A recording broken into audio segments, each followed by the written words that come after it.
നമസ്കാരം. കൊട്ടാരക്കര മീഡിയയിലേക്ക് സ്വാഗതം.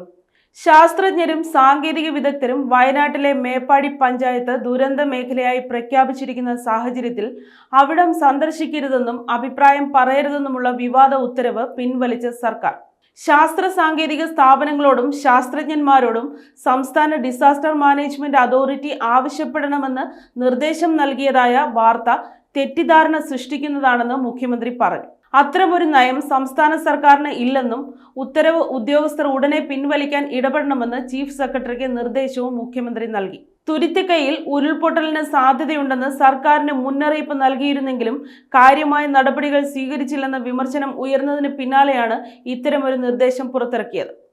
സംസ്ഥാനത്തെ ഒരു ശാസ്ത്ര സാങ്കേതിക സ്ഥാപനവും മേപ്പാടി പഞ്ചായത്തിലേക്ക് പഠനത്തിനോ സന്ദർശനത്തിനോ പോകരുതെന്നായിരുന്നു നിർദ്ദേശം. സംസ്ഥാന ദുരന്ത നിവാരണ പ്രിൻസിപ്പൽ സെക്രട്ടറിയായിരുന്നു ഇത് സംബന്ധിച്ച ഉത്തരവ് ശാസ്ത്ര സാങ്കേതിക വകുപ്പ് പ്രിൻസിപ്പൽ സെക്രട്ടറിക്ക് നൽകിയത്. ശാസ്ത്രജ്ഞരും ശാസ്ത്ര സാങ്കേതിക മേഖലയിലെ വിദഗ്ധരും മാധ്യമങ്ങളോട് അഭിപ്രായം പങ്കുവയ്ക്കുകയോ മുൻ പഠനങ്ങളുടെ വിവരങ്ങൾ നൽകുകയോ ചെയ്യരുത്.